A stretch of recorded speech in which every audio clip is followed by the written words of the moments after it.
Welcome to the Legion. Welcome to the Legion.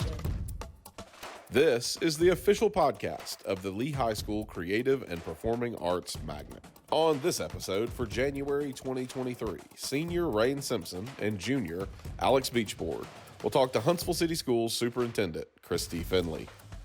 Junior Jenna Rutherford will take us off to see The Wiz as we go behind the scenes for our upcoming Spring Musical The Wiz. Sophomore Michael Hubscher sits down with creative writing magnet student Sky Anderson to talk about her new self-published book of poetry. And in a recurring segment, sophomore Lauren Todd will look back at the news from this week in history.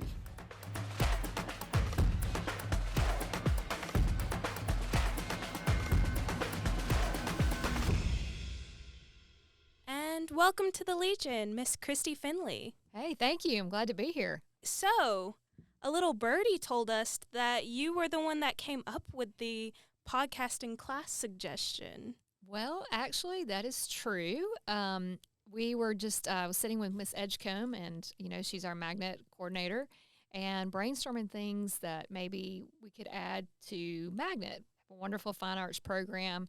And I was like, what is really cutting edge? And I said, you know what? We're all listening to podcasts now. What do you think the students would be interested? And that was really kind of the big piece was, what do students want? Do you think they're going to be interested? Find out, ask the teachers, see what they want to do. But this tends to be like where everybody's kind of gravitating to is listening to podcasts. So I'm excited to see that this has actually come to fruition and that it is actually hip, I guess, because you guys are excited about it. What do you think are some benefits of podcasting? Well, I tell you, probably from a personal perspective, and that's where I kind of go to, would be that it's an opportunity to kind of learn, look at what you're interested in and learn more about it. It used to be the TED Talk back in my day, I guess, and everything's kind of pivoted more to the podcasting and just to, and almost let it kind of a nod also to radio. I think that's kind of the nostalgia there, but the podcast piece just kind of takes it to the next level and kind of cultivates all those pieces of media and communication. Yeah. Do you want to run us through a typical day of being a superintendent? Sure. That's a really great question. I love a good Post-it note. I'm a sticky kind of person. Probably like I could wallpaper this room with all my stickies of to-dos, right? So, but I think just like any educator, we always end the day with like, okay, these are the things I know I need to do tomorrow. When you come in, this is it. But sometimes what you want to do really kind of changes and you do have to pivot. I think that's one thing you learn as a superintendent or as educator really is that you have to pivot based on, the needs of your students. And just like a teacher in the classroom, I pivot on what the needs are for my teachers, for my staff, and for my students. And so it may be that I start the day always checking in with my staff. I think that's very important.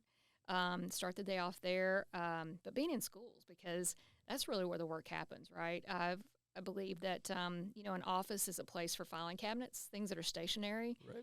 But really in the role of educator and in any role of working with students is actually being there in the classroom, seeing what you guys need, seeing what teachers need, because that support piece is what really every day of a superintendent should center around.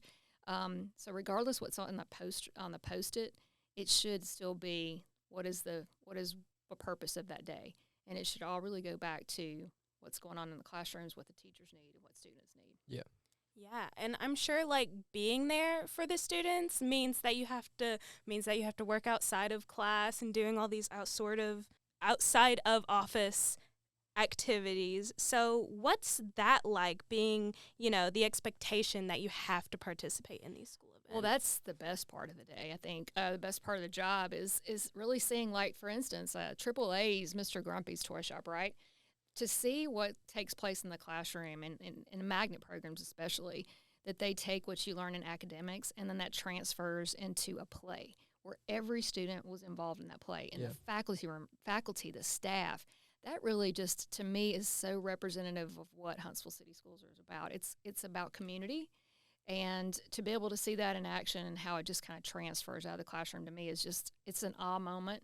And one that is just like, wow, look at the great things that are happening every day. So those extracurriculars, those athletic events, the fine art events, to me is just really a true extension of what takes place in the school day, because you get to see what the students have learned and what they're actually taking out and being able to do for the public. Now, I love some basketball, okay? Right. Growing up, my dad coached basketball. I played a little bit till I realized that I maxed out at height in 8th grade, and so therefore there's that.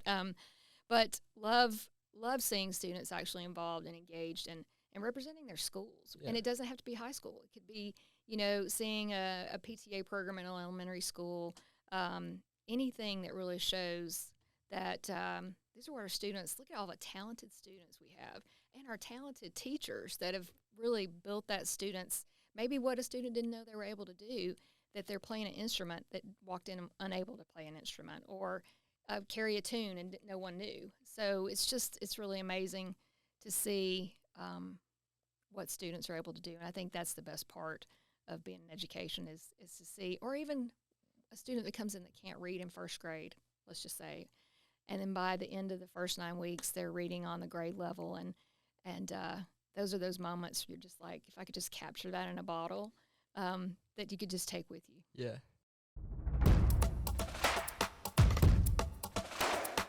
We'll hear more from this conversation with Miss Finley and from hosts Alex and Reighn in the coming months.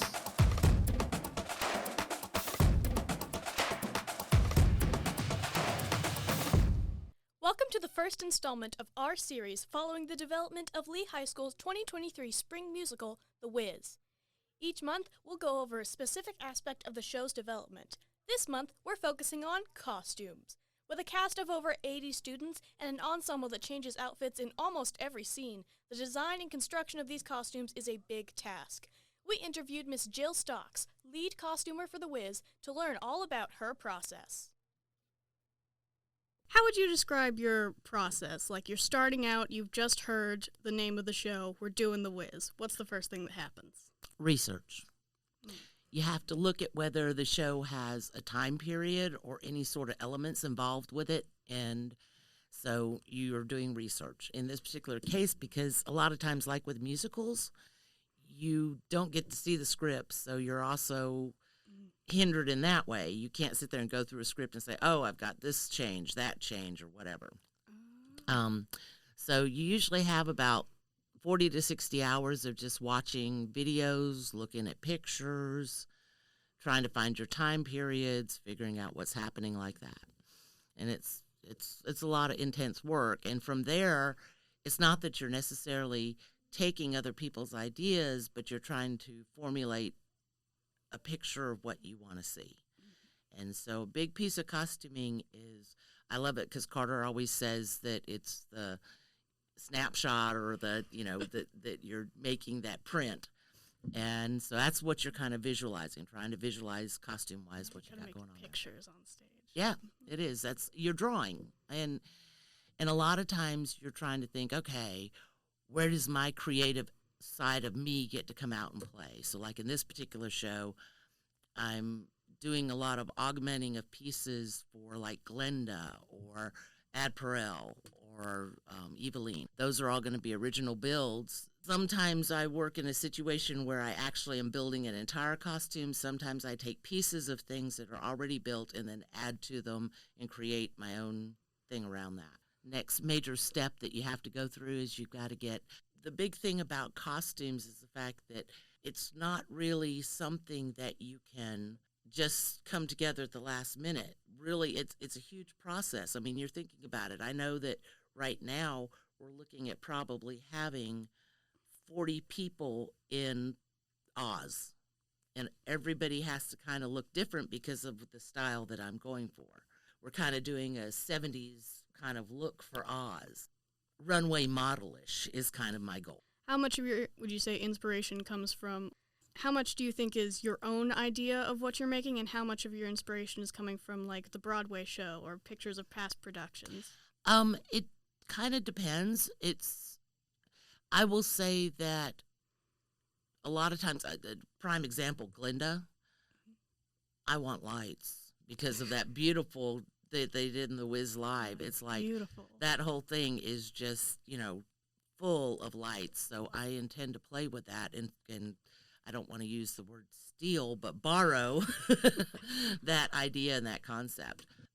I love the color combination that was in The Wiz Live, but at the same time, there's certain pieces that will touch you. So like in watching The Wiz itself, one of the things I loved about the Scarecrow was that because he has no brain, he has to pull strips of paper out to say his, little bits of things to say what he wants to say that's important. And I just love that aspect. So I'm going to try and incorporate that into what we're doing as well. So, yeah, it's a little bit of looking at things and going, oh, yeah, this is what I want to do. Oh, yeah, I want to kind of see it this way. But then you also have bits of yourself that says there's no way I can afford to buy all that lighting. So how can I cheat around it and kind of make it happen? What costume are you most excited to see on stage? That's a toss-up. It really comes down because I'm doing a reveal with Ad Peril. I'm doing the lighting with Glinda. And then we're doing the steampunk with Eveline. All of those are going to be, I'm taking control of those ones. They're going to be really neat. Every show is exciting. I mean, you're going to find bits and pieces that you're kind of like going, yeah, we're just sewing for hours on the same sort of thing. But, when you get into the actual creativity and pulling it together, it makes. All right. Thank you so much for talking to me, and I'm really excited to see how it all turns out. Me too. Have fun.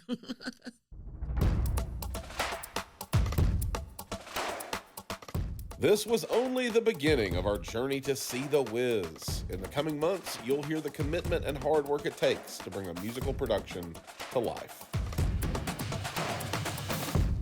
Hello, I'm Michael. We are here with senior Skye Anderson. Hi. Here to talk about her book that she published in senior year. Very impressive, especially for someone of her age. So what's your creative process in writing poetry, and especially long form for a book like that? A lot of the time, I'll think of a concept or even just one or two lines, and I'll jot it down in my Notes app or Google Docs app or something like that. And sometimes it'll be kind of stream of consciousness. I'll write it all in one sitting, but that's kind of rare. Normally, I'll just kind of have it sitting in my brain, sort of, and then I'll come back to it later, and then one day I'll kind of connect it, and it'll click, and it'll be like one sitting where I write for it the most and also mess around with what I already have. About how long does it take you to write a piece on average, you think? I'd say, well, there are some poems, like I said, rhyming takes more effort because I'm very, very strict on myself about, like, wanting my rhymes to not be predictable and not be, like, basic. Like, my kind of motto, unspoken sort of motto with myself is when I have a rhyming piece, I want the rhymes to, as much as I can, I want them to be so good that, like, you can't tell which rhyme was made for the other, if that makes sense. There's one poem that I spent almost a year on that, the actual writing it still took a long time. It was several hours, and it's only 2 pages, and it's only 12 stanzas. It's not that long, but it still took forever because I wanted to link everything in the exact right way, and it took a long time to bring it to fruition. So on average, I'd say, it's over a stretch of time, and takes probably, a handful of hours, 2, 3, 4. And then there's other ones that are my prose poems, which there's a good amount of in this book, take probably 1 hour max just to sit and write, normally less, and then just kind of do little edits too. The prose poems are not as extensive when it comes to the process. So how long have you been working on your book? About a year, since the start of my junior year, pretty much. And how was the publication process? How did you get into contact with the publishing house? How did that affect with your age and things like that? A lot of it is just very specifics, making sure it's in the right format, the margins, all this stuff. And I'm doing it on Amazon's Kindle Direct Publishing, which is great because it's free and all that stuff. and you can get proofs and everything. And I think that's what we use for the classlet mag. Shout out to LHS Harmoniously. Yeah, it's not too much, but it definitely does take some planning. Like, I had to wait to get my Library of Congress number for the book, and I purchased some ISBN numbers. So all that technical, boring stuff. Well, that's really interesting. Sky, would you like to read a piece from your book here? Yes, the book is called A Corner Piece, and the first poem is fittingly called A Corner Piece. And this is one of the rhyming ones that I spent a long time making sure. Like, I just, not even a few weeks ago, made the very last edit to it, because I wanted to make sure, since it's the titular poem, I wanted to make sure it express the idea the best. And so this is kind of a piece about knowing that there's so much to be grateful for, but still looking to things that aren't attainable or far away things. And I don't want to say feeling guilty for it, but also just kind of, I suppose, just sort of a self-awareness, because a lot of it is in second person. But yeah, so I'll read it. And it's numbered by rhyme schemes, because I switch rhyme schemes. So and it kind of circles back. So it'll be like 1, 2, 3, 4, 3, 2, 1. Very silly, but yeah, 1. You went to the table expecting a feast. You wanted to live, to lengthen the lease. You wanted the world, you got a corner piece. You wanted the herd, you got the lamb. Still think of the great, unsheared sheep, basking in that high-end sleep, hearing the beavers build their heap. They wanted the river, they got the dam. 3-story cake, coasters on your shoulders, a trifling steak rivaling the weight of boulders. Be the one and only warm pastry holders. Burn evenly, or do not burn at all. If you leave it sitting out, it dwindles and dries. Bread harshly hardens, like your knives, on the floor of a rink that used to have ice. A solar syzygy is a lunar landfall. 2. You go on a scavenger hunt with the meal faced down, stranding a crowned jewel as a pale tree fragment, for you've heard that home is coming to town, and only a fool would miss such an advent. You always had that way of making like a comet. Remember when you first looked into the sun? They told you the distance, you said, I want it, and you still do with each ray, you thankless one. You know the sun, like you remember dying, have run across hemispheres to avoid the night, have watered your eyes, staring up, nearly blinding, for there is something holy in losing your sight. This knowledge proves strongest when skies extend it, recognizing the magic in every drop it thirsts for, that fantasy alone is enough to quench it. Your bubbled angel kisses need not burst more. 3. Sometimes dread catches up, though. Are you afraid of the dark, the cold air? Let's meet midnight, get a coat to wear, blunt your arrow, suppress your bow. If this'll do anything, it will save your soul from the spurning sickness of afternoon. For once, refrain from decrying the moon until you have met eyes with the black hole. 4. Open arms never interested you. When offered yellow, you would insist on blue. And while sunburns touch your face, you may never reach the source in space. 3. I have to drag you around like a stubborn child, but your tan speaks to the foreignness of separation, full with the heartache of shade deprivation, and at first, when you saw the moon, you smiled, knowing where the light is from, as though it's a secret, glancing across the room at your dear on the other side, the true source, borrowed from the teller of the tide, and you clutch to that proximity, desperate to keep it. 2. It has been an unbelievably long time since you last let these late hours prevail. Your fear is easing, hearing the clock chime, and you have got to check the mail. It's not far from here. Look where you're going, find it ahead with the flag up and hooked. The postage slot, when opened, is overflowing, and you cannot remember when you last looked. You expect junk mail, but it's all letters, only letters, heartfully handwritten on stationery. You expect for worses, but it's all for betters, addressed for pigeons to, in migration, carry. Lick an envelope and close what you've got, and then you can chase and chase until you wake. Dream of that great star so bright and hot, but neglect no crumbs as you have and eat your cake. 1. They all know by now what you knew. The truth shining when the trek is through. You don't merely sit for a day or two at a fireplace or in a sauna. You burn. Burn and visit then. Nothing is ending. It's only a ruler you continue bending. Joy, it's a way of maiming and mending. You forget it all just so that you can relearn.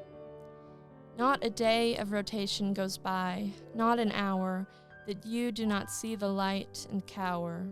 With skin tender to solar power, you swerve past a million to yearn for one. You wanted the sheep, you got the fleece. You got the goose, you wanted the geese. You have everything in your corner piece, and you will always love the sun. That was an excellent reading, Miss Anderson. Thank you. Well, your time here has been really appreciated. I'm sure the people at home are applauding right now. But yeah, well, that was an excellent work. This was Sky with the Creative Writing Magnet. And you can find a corner piece online at Amazon. Check the links in the description to find Sky's book on Amazon.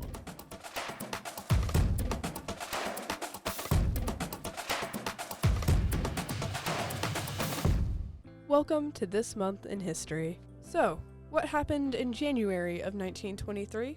On January 7th, the first legal birth control clinic in America opened its doors. The Clinical Research Bureau used many different names and parent companies until 1974, and provided birth control and infertility services to over 2,000 patients when there had been no legal methods previously. This was a huge step towards women's reproductive rights and paved the way for research and education on birth control and infertility. The third week of January started with more progress, with the first distinct transatlantic telephone call. The first phone call was made at 9:00 p.m. local time from New York by H.B. Thayer, president of AT&T, who had led the research for and developed the technology. Others listened at their receiving station at London and Southgate. The recognition of the messages was cabled from London, with the first reply received in New York 11 minutes later. The technological research and advancements in 1923 were advancing quickly. Thank you for tuning in to This Month in History, and tune in next time for more.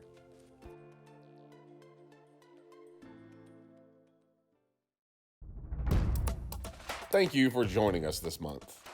Welcome to the Legion is produced by Legion Media, a part of the Film and Video Magnet at Lee High School.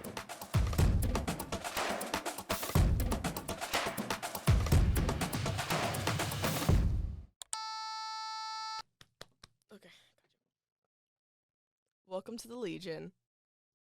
Welcome to the Legion. Welcome to the Legion.